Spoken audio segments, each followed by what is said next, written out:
Jamaica's richest women, from poverty to power. Many people think Jamaica is controlled by powerful black men, but the truth is different. Jamaica has money in places you would never expect, and most of it is controlled by powerful black women who started from nothing. These women built empires and now control billions of dollars without anyone noticing. Their stories show how determination, hard work, and smart business decisions can create incredible wealth. The first woman on this list survived abuse and now commands a medical empire worth $700 million. Dr. Trisha Bailey's story begins in St. Elizabeth Parish in Jamaica, where there was no electricity, no running water, and no good transportation. She often walked for several minutes to her tiny schoolhouse. Her childhood was filled with trauma until she decided to change her life completely. At just 13 years old, Trisha boarded a plane alone to Hartford, Connecticut, looking to start over. Within months, she joined the track team at Weaver High School, where she earned a scholarship to the University of Connecticut. At university, she studied human development and earned her bachelor's degree in 1999. After graduating, Trisha got a job on Wall Street and became one of the youngest black female stockbrokers at Solomon Smith Barney. After getting promoted to California, she decided to start her own business. In 2005, she launched the Association of Medical Recruiters, where she placed doctors in hospitals that needed staff. Within its first year, she made $800,000. She then opened Bailey's Medical Equipment and Supplies on April 11, 2011. Within a few years, her warehouses and pharmacies generated revenues in the hundreds of millions, making her one of Jamaica's richest women, with estimates between $650 million and $700 million. By 2014, she had launched Bailey's Pharmacy, followed by Bailey Scrubs, growing her portfolio to 16 companies across medical technology, real estate, retail, and holdings in Florida. Alongside her healthcare empire, Trisha built an impressive real estate portfolio. She built homes in Jamaica and luxury condos in Red Hills valued at around $6 to $8 million, a $3 million beach home in Portland, and a $20 to $25 million resort. In Florida, she became the first black woman to own commercial real estate in exclusive markets like Vero Beach and Edgewood. She even owns half an island. Her wealth allows her to drive a custom Rolls-Royce and expensive Ferrari Porsche models, but Trisha doesn't enjoy her wealth alone. She is also a serious philanthropist. Through the Bailey Archie Charitable Foundation, she has awarded scholarships to over 270 Caribbean students, including those receiving education at Harvard, Princeton, and Morehouse. Programs she supports have boosted one school's graduation rate from 48% to 98%. Her huge gift to the University of Connecticut, more than $10 million, was the largest athletic donation in the school's history. It funded an 80,000 square foot student-athlete success center supporting academics, mental health, and Olympic sport programs. In 2025, she became the first Jamaican-born inductee into the University of Connecticut Business Hall of Fame. The second woman literally reimagined an entire city. Paula Kerr Jarrett's net worth is estimated at around $1 billion, making her among the wealthiest women in Jamaica. Paula was born into wealth and grew up in Kingston on the estates of the Kerr Jarrett family. The Kerr Jarrett family has been landowners who shaped Western Jamaica's landscape since colonial days. She studied law and politics at University College London, which helped her gain an appointment as Jamaica's ambassador and special envoy for investment and philanthropy. In 2019, she helped transform Montego Bay into Jamaica's rising tech and education capital. In 2014, she and her family unveiled a $500 million plan and constructed 1,300 homes, a 48-acre tech park, and a new University of the West Indies Mona Western campus. Paula was the strategist behind connecting the park with the community, education, and local employment. She wanted to make the city as beautiful as her home, which is a large estate in Montego with a clear view of the Caribbean Sea. The house looks like something out of a magazine, with guest villas, private pools, and large gardens worth up to $15 million. She travels in private jets like Bombardier aircraft and Gulfstreams and owns a large collection of Bentleys and Range Rovers. With her family's wealth, she owns valuable diamonds and pearls and many designer pieces. But she doesn't spend all her billions on herself.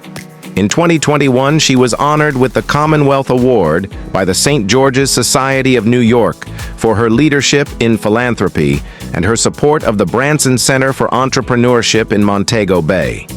She and her family offered a 60% discount on land used by the University of the West Indies for its western campus, plus a 5-year delay on payments, enabling the university to start construction within 12 months of the agreement.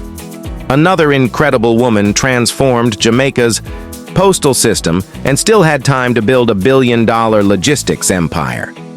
This woman stands among Jamaica's richest women with a net worth of millions of dollars. She was born to a headmaster and a school teacher, so she grew up disciplined and hard-working. She learned leadership early by being a teacher herself. After spending 16 years as a teacher, she moved to leadership roles in education and then stepped into public administration. She took charge of the National Development Foundation of Jamaica and led workforce skills training programs. Then she joined and transformed Jamaica's postal services into a more customer-friendly service, changing an outdated system into a modern one. Her wealth comes from equity in various companies, consulting income, land investments, and decades of smart financial decisions. In 2023, she was identified as having a net worth of approximately $1 billion, making her Jamaica's fourth wealthiest person. She is also the author of Heart of a Song, Poems of My Transformation, a poetry collection performed at Red Bones Cafe in Kingston. She spends her wealth quietly, but many don't. No, she has an estate in Kingston, which is a quiet mansion with large verandas and rich interiors. She rides in luxury Range Rovers and Mercedes-Benz cars and flies in chartered planes. Her fashion reflects her large wealth as she loves Caribbean designers and expensive clothes from brands like Dior, Armani, and Escada. She attends exclusive events like government galas and political gatherings and runs in top circles with business leaders and global thinkers as close friends. Dorothy Mclarde is another rich woman who grew up in generational wealth. She earned her law degree from the University of London before being admitted as a solicitor to the Supreme Court of the United Kingdom in 1995. That same year, she returned to Jamaica and joined the leading law firm Meyers, Fletcher, and Gordon. In 2006, when Jamaica established its new electoral office, Dorothy became one of the first independent commissioners. She served steadily until October 2013, when she was appointed chair of the Electoral Commission of Jamaica. Alongside her public service, Dorothy built a portfolio of real estate assets in the Kingston metro area and suburban parishes after recognizing early that property equals power, especially when placed under long-term lease. Business analysts estimate her net worth as being in the high 8-figure range, potentially just below billions of dollars. She is among Jamaica's wealthiest women, and her properties prove it. She has a home in Kingston with a private art gallery and panoramic views of the Blue Mountains. This beautiful home alone is estimated at over $10 million. She also maintains properties in Miami, including a beachfront villa with its own private deck and pool. She drives a Bentley Flying Spur, a Mercedes G-Wagon, and a Range Rover. She also owns a yacht valued at over $5 million. Her fashion taste is perfect, wearing Hermes scarves, using expensive bags, and wearing custom gowns and Chanel suits. She also uses valuable diamonds, pearls, and custom pieces from famous jewelry makers. The next woman built a franchise from absolutely nothing. She is called the Chicken Mistress, but don't let the name fool you. Thalia Lynn built a fast food empire that started a food revolution in Jamaica. She went from being a teacher in a Kingston classroom to founding the famous Island Grill chain. Today, with nearly 20 locations across Jamaica and Barbados, Lynn is one of Jamaica's wealthiest and most influential women. Lynn was born into a family of bakers and small business operators, so she was used to business from early in life. Lynn left Jamaica for Canada and later the U.S. to work as a marketer. By the early 1970s, the business spirit called her back to Jamaica. She launched her first venture, Dairy Castle, followed by Chicken Supreme in 1991, which was prepared with foods produced in Jamaica instead of imported fast food. In 1998, she changed the name to Island Grill and added authentic Jamaican jerk spices to each dish. With time, Island Grill became a popular food brand, and the chain expanded to approximately 19 locations, 18 in Jamaica, and 1 in Barbados. Her revenues soon reached billions. In 2019, Lynn became only the second woman ever inducted into the private sector organization of Jamaica Hall of Fame. Beyond business, Lynn serves on several important boards. She chairs the NCB Foundation, holds a directorship with NCB Financial Group, and contributes to businesses in the UK. She was also named Honorary Consul General of Jamaica to the Kingdom of Thailand in 2003. She is so rich that she lives in one of Kingston's exclusive neighborhoods with large mahogany staircases, a gourmet kitchen, and a lush garden. Another woman brought Kentucky Fried Chicken to Jamaica in 1975 and quietly built a business empire that now includes dozens of franchises and thousands of jobs. Laura Meyers is recognized as one of Jamaica's wealthiest women and a pioneer who broke barriers and set new standards in business. When her husband Anthony lost his pilot's license due to health challenges, they began Royal Rib, a local ribs concept. After a while, they opened other restaurants before buying KFC's rights for Jamaica. Within months, Jamaicans were lining up for Colonel Sanders' secret recipe. Restaurants of Jamaica Limited launched its first KFC on Old Hope Road in June 1975. Laura insisted on human resource development and training. By 2021, the company ran around 46 outlets, KFC and Pizza Hut, and employed over 2,000 staff. In November 2012, she became the first woman inducted into the private sector organization of Jamaica's Hall of Fame. Her net worth is estimated to run in billions of Jamaican dollars, with 42 outlets and hundreds of millions in annual sales. She lives in a very expensive home with imported Italian marble and a private art gallery. She drives a Rolls-Royce Ghost and Range Rovers and uses private jets. Chong, the CEO of Honey Bun Limited, transformed a modest bakery into a multi-million-dollar export business and established herself among Jamaica's richest and most influential women. In 1982, she and her husband Herbert bought a small neighborhood bakery in Kingston, but within weeks, demand exploded. By the mid-1990s, Honey Bun products were everywhere. Michelle took every opportunity to improve production systems. She adopted international food safety standards and obtained official validation. By 2016, she earned the Jamaica Bureau of Standards Quality Ambassador title. Under her leadership, Honey Bun became a certified champion exporter.